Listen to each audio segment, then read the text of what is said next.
আজকে মজাদার একটা কসুরলতি দিয়ে মাছ দিয়ে রেসিপি করব, সেটাই কিন্তু আপনাদের সঙ্গে শেয়ার করব। আসসালামু আলাইকুম, সবাই কেমন আছেন?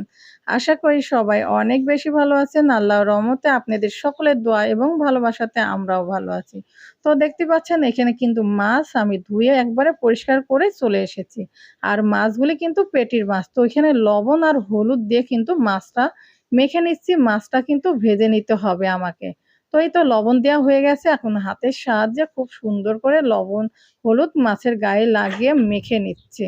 মেখে নেওয়ার পরে কিন্তু আমি মাছটা ভেজে নিব তেলেতে। তো সুন্দর করে মেখে নেওয়া হয়ে গেছে, দেখতেই পাচ্ছেন।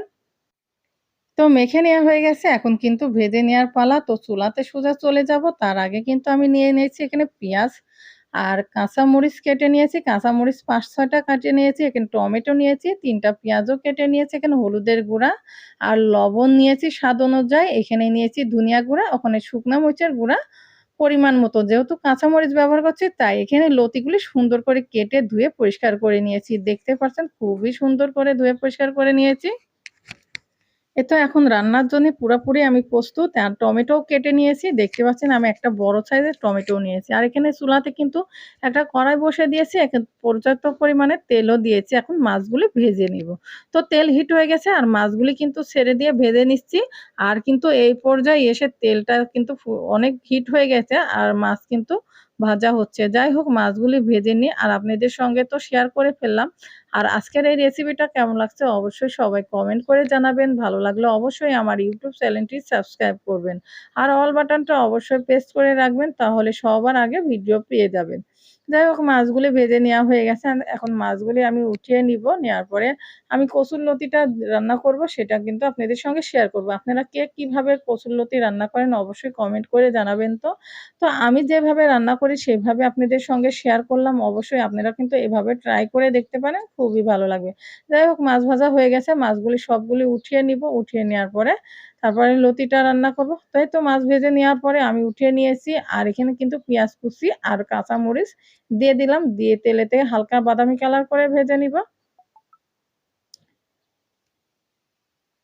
তো এদিকে ভাজা হচ্ছে, দেখতে পাচ্ছেন এদিকে পেঁয়াজ ভেজে নেওয়া হচ্ছে আর হালকা বাদামি কালার করে ভেজে নেওয়াও হয়ে যাচ্ছে। তো এখানে এখন বাটা মসলাগুলিও দিয়ে দিব। তো এখানে দিয়ে দিলাম আদা রসুন বাটা আর জিরা বাটা দিয়ে দিলাম। দিয়ে ভালো করে এখন তেলের সঙ্গে মিক্সড করে ভেজে নিব একটু। আর যত মসলার যে কাঁচা গন্ধটা আছে সেটাও কিন্তু চলে যাবে। এতো সুন্দর করে মসলাটা কষিয়ে নেওয়া হয়ে যাচ্ছে আর মসলাটা কিন্তু পেঁয়াজটাও হালকা লাল হয়ে গেছে, খুব সুন্দরভাবে লাল হয়ে গেছে। এখন শুকনা উপকরণ যেগুলি নিয়েছিলাম সেগুলি দিয়ে দেবো। তার আগে কিন্তু আমি একটা টমেটো কেটে রাখছিলাম, সেই টমেটোটা দিয়ে দিচ্ছি মসলার সঙ্গে। দিয়ে একটু মসলার সঙ্গে টমেটোটাও ভেজে নিব।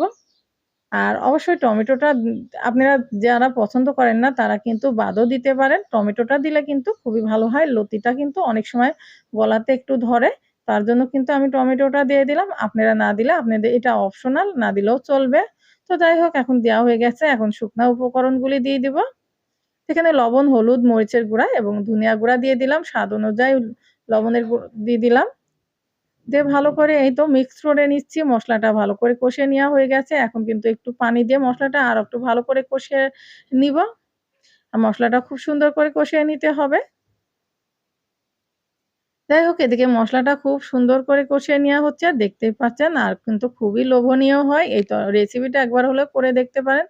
আশা করছি আপনাদের অনেক ভালো লাগবে। একবার হলেও ট্রাই করে দেখতে পারেন। আপনারা আরো কি ধরনের রেসিপি দেখতে চান অবশ্যই কমেন্টের মাধ্যমে জানাবেন। তো দেখতে পাচ্ছেন এই পর্যায়ে এসে মসলাটা খুব সুন্দর করে কষিয়ে নেওয়া হয়ে গেছে। আর আমি ফাঁকে কিন্তু মসলাতে আরো একটু পানি দিয়ে ভালো করে কষিয়ে নিয়েছি। এখন কিন্তু মসলা একবারে পারফেক্ট ভাবে কষিয়ে নেওয়া হয়ে গেছে। আমি কিন্তু এখন কচুর লতিটা আর আলুটা কেটে রাখছিলাম সেটা কিন্তু দিয়ে দিলাম। দিয়ে ভালো করে এখন রান্না করে নিব। লতিটাও খুব সুন্দর করে মসলার সঙ্গে মিক্সড করে কষিয়ে রান্না করে নিব। এটা খুব সুন্দর করে কষিয়ে রান্না করা হচ্ছে। আপনাদের কেমন লাগছে অবশ্যই কিন্তু কমেন্টের মাধ্যমে জানাবেন। যারা লতি প্রিয় মানুষ আছেন তারা অবশ্যই কিন্তু কমেন্টের মাধ্যমে জানাতে কিন্তু ভুলেন না। এই তো আমি কিন্তু রেসিপিটাকে ফুল করার জন্য কিন্তু প্রস্তুত হয়ে গেছি আর রান্নাটা কিন্তু শুরু হয়ে গেছে দেখতে পাচ্ছেন। আর এ পর্যায়ে ঢেকে দিয়েছিলাম, লতি থেকে পানি ছেড়ে দিয়েছিল সেটা কিন্তু শুকিয়ে গেছে। আর এই তো আমি আবার কষিয়ে নিচ্ছি। সামান্য পরিমাণের আরেকটু পানি দিয়ে লতিটা সিদ্ধ করে নিতে হবে। তো এখানে সামান্য পরিমাণের পানি দিয়ে কচুর লতিটা সিদ্ধ করে নিতে হবে আর কষিয়েও নিতে হবে। তাহলে কিন্তু লতির যে সিদ্ধ হওয়াটা যেটুকু বাকি থাকবে সেটাও কিন্তু হয়ে যাবে। তো সুন্দর করে কষিয়ে রান্না করা হয়ে যাচ্ছে। দেখতেই পাচ্ছেন খুবই সুন্দর করে কষিয়ে নেওয়া হয়ে গেছে।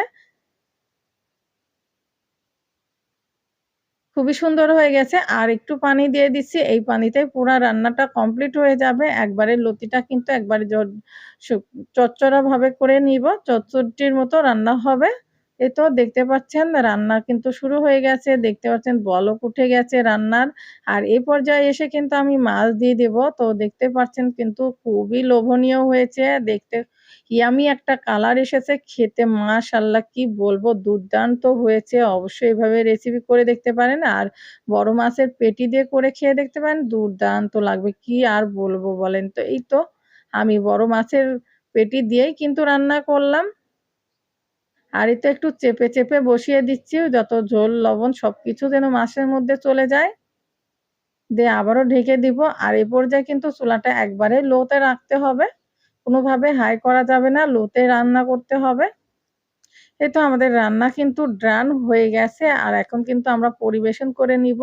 তো দেখতে পাচ্ছেন এক্কেবারে লোভনীয় কালার এসেছে। খেতে তো কি আর বলবো। যাই হোক আমরা এখন পরিবেশন করে নিব আর আপনাদের সঙ্গে শেয়ার করে নিব। রেসিপিটা কেমন লাগলো সেটাও কিন্তু কমেন্টের মাধ্যমে জানাবেন। তো এখন যাক পরিবেশন করার পালা, পরিবেশন করে নিই। এই তো আমি পরিবেশন করতে চলে আসলাম। পরিবেশন করে নিচ্ছি। কার, কার জিভে জল আসতেছে অবশ্যই কমেন্ট করে জানাবেন তো। এই তো আমার পরিবেশন করা হয়ে গেছে। আজকের রেসিপিটা কেমন লাগলো অবশ্যই কিন্তু কমেন্ট করে জানাবেন। আর ভালো লাগলে অবশ্যই আমার ইউটিউব চ্যানেলটি সাবস্ক্রাইব করতে কিন্তু ভুলিয়েন না। অবশ্যই আমার পাশে থাকবেন এবং সাপোর্ট করে যাবেন। এভাবে আপনাদের দোয়া এবং ভালোবাসাতে যেন সুন্দর ব্লগগুলি রান্না নিয়ে আসতে পারি। এখনকার মতো বিদায়